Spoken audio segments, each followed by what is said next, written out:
तो अभी नेक्स्ट अपने को पढ़ना है फैक्टराइजेशन। नेक्स्ट क्या पढ़ना है अपने को नेक्स्ट पढ़ना है फैक्टराइजेशन। तो फैक्टराइजेशन का मतलब होता है फैक्टर करना। फैक्टराइजेशन का मतलब क्या होता है? फैक्टर करना।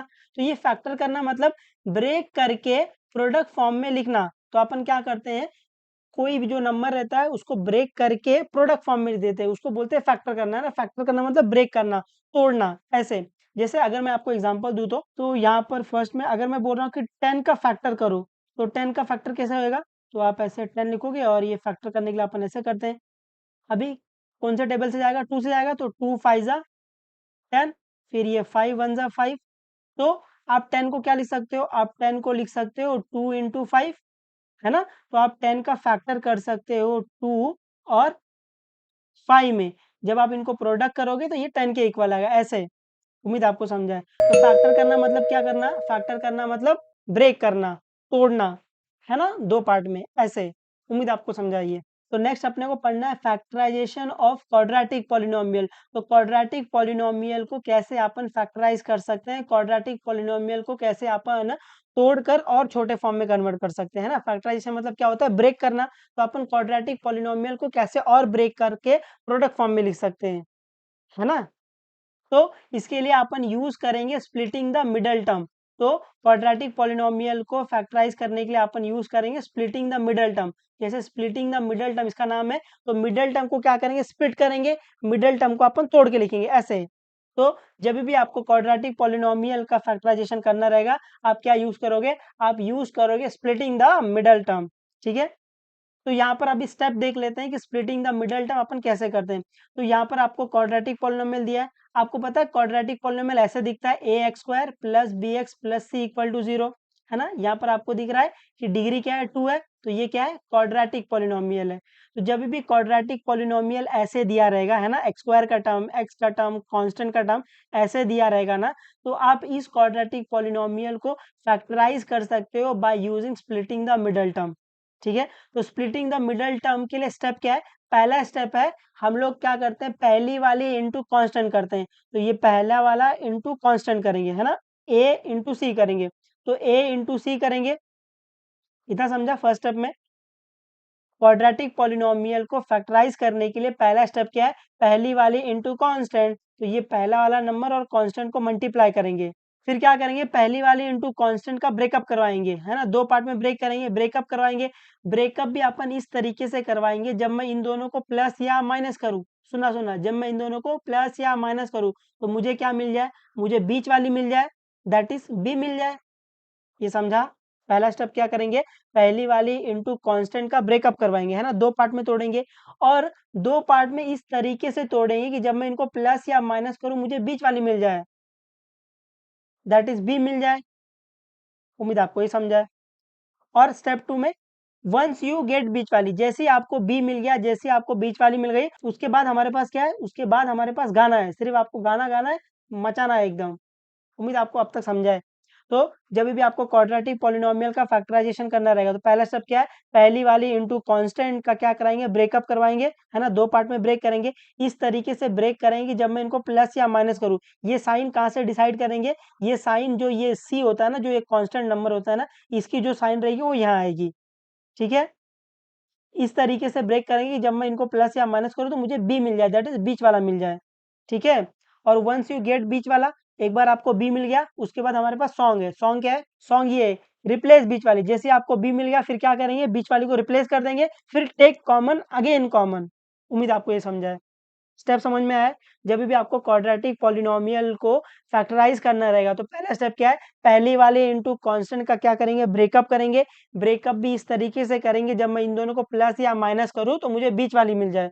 एक बार आपको बीच वाली मिल जाएगी, उसके बाद अपने पास गाना है। गाना क्या है? वंस यू गेट बीच वाली, रिप्लेस बीच वाली, टेक कॉमन अगेन कॉमन, ठीक है। जब अपन सम करेंगे आपको ये बेहतर समझेगा, बट अभी के लिए आपको ये स्टेप याद करते हुए चलना है कि जब भी आपको क्वाड्रेटिक पॉलिनोमियल जो कि ऐसा दिखेगा, एक्स स्क्वायर का टर्म, एक्स का टर्म, कांस्टेंट का टर्म ऐसे दिखेगा, तो इस क्वाड्रेटिक पॉलिनोमियल को फैक्टराइज करने के लिए हम लोग यूज करते हैं स्प्लिटिंग द मिडल टर्म, है ना। ये बी को ही दो पार्ट में तोड़ रहे हैं ना, ऐसे। ठीक है। तो इसमें स्टेप क्या है, इसमें पहला स्टेप है कि पहली वाली इंटू कांस्टेंट करते हैं। क्या करते हैं, पहली वाली इंटू कांस्टेंट का ब्रेकअप करवाते हैं ना, दो पार्ट में तोड़ते हैं। इस तरीके से तोड़ते हैं कि जब मैं इनको प्लस या माइनस करूं तो मुझे बीच वाली मिल जाए। और एक बार आपको बीच वाली मिल जाती है, उसके बाद हमारे पास गाना है, वंस यू गेट बीच वाली रिप्लेस बीच वाली, टेक कॉमन अगेन कॉमन। ठीक है, उम्मीद आपको समझाइए थोड़ा बहुत। तो अभी एक्सरसाइज नंबर 2.3 में क्वेश्चन नंबर 4 क्या है, फैक्टराइज। क्या करना है आपको, फैक्टराइज करना है। तो पहला वाला क्या है, 12x² माइनस 7x प्लस 1। तो आपको दिख रहा है ये क्वाड्रेटिक पॉलिनोमियल है ना, x² का टर्म, x का टर्म, कांस्टेंट का टर्म, तो ये क्या है, क्वाड्रेटिक पॉलिनोमियल है। तो अपन क्या करेंगे, अपन इसको फैक्टराइज करेंगे। तो सोल्यूशन में पहला क्वेश्चन लिख लो। क्वेश्चन क्या है, क्वेश्चन आपको दिया है कि 12x² माइनस 7x प्लस 1।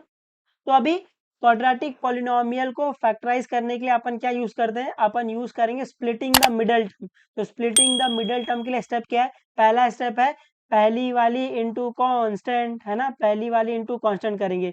तो 12 इंटू 1, तो 12 इंटू 1 क्या आ जाएगा, 12 आ जाएगा। तो पहली वाली इंटू कांस्टेंट का अपन क्या करते हैं, अपन ब्रेकअप करते हैं। और ब्रेकअप भी अपन इस तरीके से करते हैं कि जब मैं इसको प्लस या माइनस करूँ, ये साइन कहाँ से आएगी, ये साइन जो ये कांस्टेंट की साइन है वो आएगी प्लस। तो मैं 12 को इस तरीके से ब्रेक करूंगा कि जब मैं इसको प्लस करूं तो मुझे क्या मिल जाए, मुझे बीच वाली मिल जाए। तो बीच वाली क्या है इधर, बीच वाली इधर -7 है ना, उम्मीद आपको समझा है। तो अभी देखो, आप 12 को दो पार्ट में ब्रेक करो, इस तरीके से ब्रेक करो कि जब मैं इसको प्लस करूं तो 7 आ जाए। ये साइन अपन बाद में एडजस्ट कर लेंगे। तो कैसे ब्रेक कर सकते हैं, मैं बोलूँ 4 + 3 7 आएगा, और 4 3 12 भी आता है। अभी ये साइन माइनस है, ये तो सबको माइनस से मल्टीप्लाई कर दो, इसको माइनस दे दो, इसको माइनस दे दो। तो ये क्या आ जाएगा, ये आ जाएगा -4, और ये प्लस इंटू माइनस -3 किसके इक्वल आता है, ये आता है -7 के इक्वल, है ना। उम्मीद आपको इतना समझा है। अभी एक बार आपको बीच वाली मिल जाएगी, उसके बाद क्या करते हैं, रिप्लेस बीच वाली, है ना। तो यहाँ पर ये 12x², अभी अपन क्या करेंगे, ये -7x की जगह अपन क्या पुट कर देंगे, अपन ये डाल देंगे -4x -3x, है ना, ये रिप्लेस करेंगे। ये मिला है ना अपने को, तो यहाँ पर आएगा -4x -3x, और आगे क्या बच गया, आगे +1 बच गया है। ये समझा। पहला स्टेप क्या किया है, पहली वाली इंटू कांस्टेंट का ब्रेकअप करवाया है। ब्रेकअप भी इस तरीके से करवाया, जब मैं इन दोनों को प्लस या माइनस करूँ तो मुझे क्या मिल जाए, बीच वाली मिल जाए। उसके बाद एक बार आपको बीच वाली मिल जाती है, उसके बाद अपन क्या करते हैं, रिप्लेस बीच वाली, तो रिप्लेस कर दिया है। इसके बाद टेक कॉमन अगेन कॉमन, तो अभी आपको कॉमन लेना है, आपको यहाँ से कॉमन लेना है, यहाँ से कॉमन लेना है। तो क्या मैं 12 को ऐसा लिख सकता हूँ, 12 को मैं लिख सकता हूँ 4 3 12, और ये x को मैं लिख सकता हूँ x इंटू एक्स, है ना। और ये 4x को लिख दो 4 × x, ऐसे लिख सकता हूँ, है ना, ताकि आपको कॉमन दिखे कि कॉमन कैसे ले रहे हैं। तो यहाँ से आपको कॉमन एक लेना है, और मैं इसको लिख सकता हूँ -3 × x लिख सकता हूँ, और ये प्लस, यहाँ से आपको कॉमन लेना है। तो देखो इन दोनों टर्म में से क्या कॉमन दिख रहा है, आपको दिख रहा होगा 4 कॉमन है, यहाँ भी 4 कॉमन है ना, यहाँ पर x है, यहाँ पर भी x है, तो क्या कॉमन है, 4x कॉमन है। तो अंदर क्या बच जाएगा, यहाँ पर क्या बच गया, यहाँ पर बच गया 3 और x बच गया है, और यहाँ पर माइनस, यहाँ पर क्या बच गया, यहाँ पर कुछ नहीं बचा, मतलब 1 बच गया है ना। उम्मीद आपको समझा है। अभी इस वाले टर्म में से वही नंबर कॉमन लेना है जिसको कॉमन लेने के बाद एक और बार ब्रैकेट में ये आ जाए 3x - 1 आ जाए। क्यों, क्योंकि अपना जो स्टेप है ना, टेक कॉमन अगेन कॉमन, मुझे एक और बार कॉमन लेना है, इसीलिए इस वाले टर्म में से वही नंबर कॉमन लेना है जिसको कॉमन लेने के बाद एक और बार ब्रैकेट में 3x - 1 आ जाए। तो देखो, मैं बोला अगर मैं -1 कॉमन ले लूंगा तो ही 3x -1 ब्रैकेट में आएगा, है ना, क्योंकि मेरे को यहाँ माइनस चाहिए। तो यहाँ पर दिख रहा है प्लस है, तो इसको माइनस करने के लिए अपन क्या लेंगे, माइनस कॉमन ले लेंगे। तो मैंने यहाँ से -1 कॉमन ले लिया है, तो ये माइनस का प्लस हो गया है, और ये प्लस का माइनस हो गया है। उम्मीद आपको समझा है। अभी क्या था, एक common again common again common, देखो क्या कॉमन दिख रहा है, देखो आपको ये कॉमन दिख रहा होगा 3x - 1 3x - 1 कॉमन ले लो इसके अंदर से। तो ये 3x - 1 कॉमन ले लिया, अंदर क्या बच जाएगा, अंदर बच जाएगा 4x, और यहाँ पर -1, है ना। तो आपको दिखा, आपने क्वाड्रेटिक पॉलिनोमियल को दो लीनियर पॉलिनोमियल के प्रोडक्ट में तोड़ दिया है। Equal to equal to equal to equal to. ये समझा है कुछ कुछ, है ना? ये तो फर्स्ट सम था, इसलिए मैंने आपको ये खोल के दिखाया है, नहीं तो आपको ये डायरेक्टली कॉमन लेने आना चाहिए। ठीक है, आप ये प्रैक्टिस करोगे धीरे धीरे आपको दिखेगा। अगर आपको नहीं दिखता तो आप ऐसे इसको फैक्टर करके लिख सकते हो, है ना? तो आपको दिख जाएगा। उम्मीद आपको ये थोड़ा बहुत समझा है ना? अगर आपको ये थोड़ा बहुत भी समझा है तो भी अच्छी बात है। अपन इस पे 2-3 सम करेंगे, आप इसमें मास्टरी हासिल कर लोगे।